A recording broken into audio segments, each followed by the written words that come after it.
One. Greetings, everyone. Pete Pardo here from Sea of Tranquility. Welcome to another edition of What's Hot with Sea of Tranquility, the show here on the channel where we review some of the cool new releases in the worlds of heavy metal, all forms of metal, hard rock, classic rock, progressive rock, jazz fusion. We cover a lot of stuff here on the channel. And in the co-captain's chair today, Sea of Tranquility's own Miss Metal from the Inside podcast, Sydney Taylor. How are you today?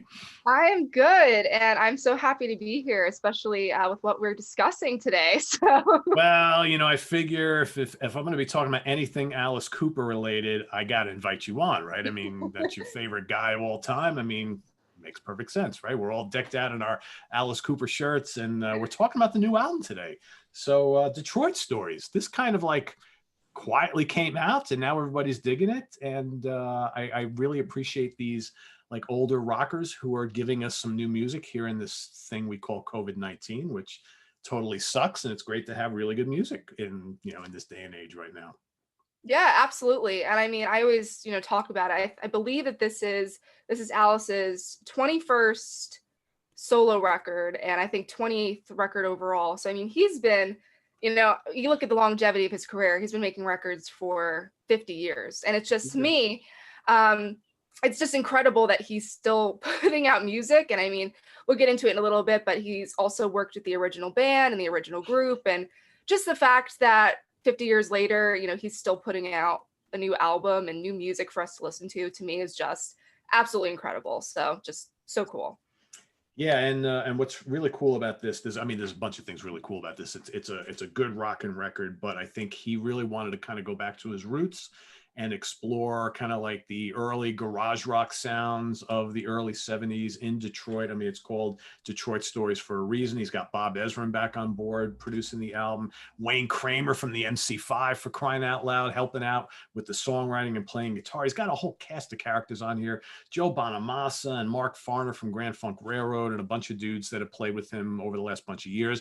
And Neil Smith and Dennis Dunaway and Michael Bruce from the old Alice Cooper band. So I think it's a really kind of cool retro project for him. And again, I didn't buy it when it came out, but he put out an EP like a year ago or something like that, which all of that is included on here. So I think that was a really cool move. So, you got a couple, one or two cover versions, two exactly right, and a bunch of new things. But again, it's funny, you listen to it and it totally takes you back to like early 70s, early mid 70s Alice stuff, which I think is very, very cool. So I don't know, what are your impressions of the album right off the bat? Yeah, I mean, again, other than the fact that I'm just so incredibly happy that he's still putting out music, at 74 years old or 73 years old. God, I usually am so good on, on everything else Cooper's age, but he's in his early 70s, right? And the fact that he's still putting out music is just amazing besides the point. But I do love the record. And I was surprised because, like you mentioned, he put out that EP back in, I believe, 2019. It was called like The Breadcrumbs, and all the songs that were on that EP are now on this record. And I was really happy to see, because at first when I heard about the concept of this record, I thought that he was maybe taking more of like a covers approach, that I thought maybe at first that the length of the record would kind of be all covers. And he has a couple in there, he has a Velvet Underground cover in there. He has an MC5 cover, he has a few thrown in there, but, majority of them majority of the record are original songs. So I was happy with that. And, some of these songs are, you look at the songs like Social Debris and I Hate You, and a lot of those songs that are with the original Alice Cooper group.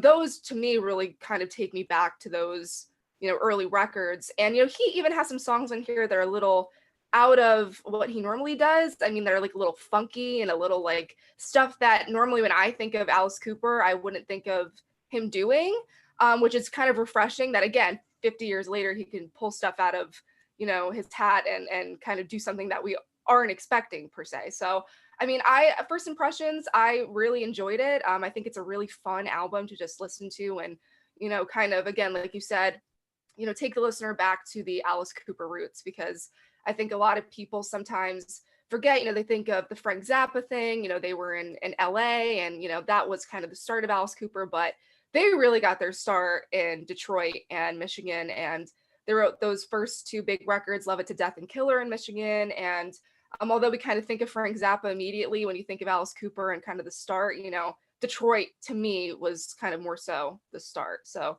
it's a fun record. Yeah, it totally is. And I mean, the covers are really good, I think. For first of all, Rock and Roll is a killer song. And even though written by Lou Reed, originally done by the Velvet Underground, for me, the best version of that song before this one was actually done by Mitch Ryder and his Detroit band, which of course had Steve Hunter on guitar, who appears on this album as well. And I think it's fantastic. It's got such a cool riff on it. You mentioned the kind of really different type of stuff on here. He's got a couple songs, I think there's two of them, maybe three, that are kind of like late 60s, early 70s, like psychedelic pop, like Our Love Will Change the World. I mean, it's just kind of like this hippie drippy kind of, and I'm like, whoa, this is completely different, but it really works. I like the stuff with the original band. I think is really cool. Now it's funny because what's it called? I Hate You.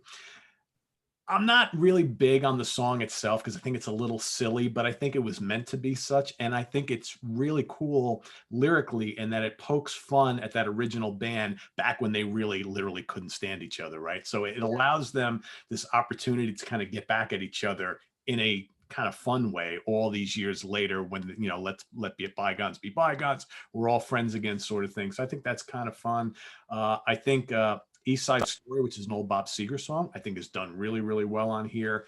There's also kind of like a early like proto-punk feel to a lot of the album, which not surprising, the roots of punk rock with the MC5 and Iggy and Alice, right, started back in the Detroit area all those years ago. So I think he really did a good job of kind of harnessing that on here. But all sorts of guest stars, which I think is pretty cool, not unlike his more recent albums. But what's really interesting here is he decided not to go for that kind of gothic hard rock thing that really put the band on the map, and instead go for kind of like a pre-sound to all that. And I think it works. It's fun. And it's like, and there's some homages to the late 80s sound that he was doing, which everybody calls the hair metal days, whatever you want to call it. I know some people hate that term, but I think everybody knows what that's all about. And I think there's a couple tracks that kind of fall in line with that. $1,000 High Heel Shoes is fun. What else? There's a couple other tunes that kind of, Wonderful World is another one of those psychedelic pop rockers. Shut Up and Rock, another kind of cool, punky, almost hair metal-y tune. So I don't know. It's good. It's like, and I think he sounds great vocally. The production from Ezrin is spot on, which is interesting because Ezrin is known in hard rock circles or rock circles and generally for coming up with these big, lush productions. That's not the case here. It's very gritty and raw. And I think that was actually a perfect way to do this album. And it's very different sounding than some of the last productions that Alice and Bob worked on together. And I think that that's a good thing. So I don't know. I like it. Yeah, I mean, I think kind of touching on the I Hate You thing. The funny thing about that was I had Dennis on my podcast a couple weeks ago, and he was talking about kind of that period, where they had a lot of animosity. Alice obviously went solo. The rest of the band kind of was just stuck. They kind of dropped off the face of the earth a little bit and kind of stepped away from music. And Dennis described that he actually wrote that song during that time period, and that it wasn't about hating anybody in particular, but he wrote that song during that time period, and they ended up bringing it back for this and changing the lyrics. And the way that the lyrics are to that song to me are almost a little reminiscent of, I'm not sure if you know the song Why Trust You off of the Trash record. It's like the lyrics that kind of like just the vibe of those lyrics is just really translated, I feel like, to this song. And I know that that's an Alice solo song, but I feel like it's the same kind of like a little cheesy, like a little like constant like metaphors and stuff, but kind of very on par for Alice. Wonderful World, like you said, is a really standout track, I think. And 1,000 High Heel Shoes, it has a little bit, like I said, a little bit of like a funk edge to it, like sometimes, and a little bit of the guitar riffing. But yeah, I mean, I like the record, and I love that Bob Ezrin is a part of it, because he kind of came back in 2011 when he did the Welcome to My Nightmare. And it's just, again, incredible. They've had a partnership for 50 years at this point. So I mean, he's so integral to the history of this band and Alice in general. So it's almost like you can't not have him here. And I think it really works. Yeah, I mean, just to go back to the "I Hate You" thing. I mean, it's really interesting how you get all the guys kind of singing their parts on here. So like the first line is like Neil to Dennis, "I hate you and your stupid bass. What's it like out there in space? You ought to know. I hate you and your giant kick. You make me laugh. You make me sick." Then Mike to Neil, "I hate you and your spinning sticks, your platform boots and your insane chicks, your long blonde hair blowing in my face, a platinum god. You're a big disgrace." I mean, it's just so funny, right? And and the song is meant to be silly and tongue in Yeah. cheek, but I think it's just good that these grown men, I mean they're older than me now for crying out loud, can kind of like poke fun at their history together and just have a blast doing it. So I think it's kind of cool. So yeah, I mean I don't know if I can say any more than this. I just think it's a fun album, and if you haven't heard it yet, go out and check it out. If you're an Alice Cooper fan from back in the beginning, I think you'll appreciate some of this stuff. I think also, Wayne Kramer is on the entire album and co-wrote most of the album. So if you're an MC5 fan, I think you'll dig this as well. But if you like that early Detroit rock scene, the kind of proto-punk scene, whatever, this is like a no-brainer. And it's even got like kind of like you said, it's like the raw production to me. Yeah, I mean, when I think of the Alice Cooper sound, I don't necessarily think Detroit rock necessarily. But I feel like on this record, they really captured like, a very similar sound to like the Stooges and to an MC5 and kind of like that traditional hard rock that was, in that city at that time. So I definitely like if you are an MC5 fan or a Stooges fan or, any of those early bands, I think that you'll really, really enjoy this record. Yeah, it's really good stuff. My only thing on this album that I would have loved to see a little more of, because I'm a huge Grand Funk Railroad fan, another band from Michigan, right? Mark Farner, their original guitar player and vocalist, appears on one song on here. I would have loved to hear him on a little bit more. So Right. maybe in the future, we'll see. But anyway, very cool stuff. Detroit Stories. Check it out if you haven't.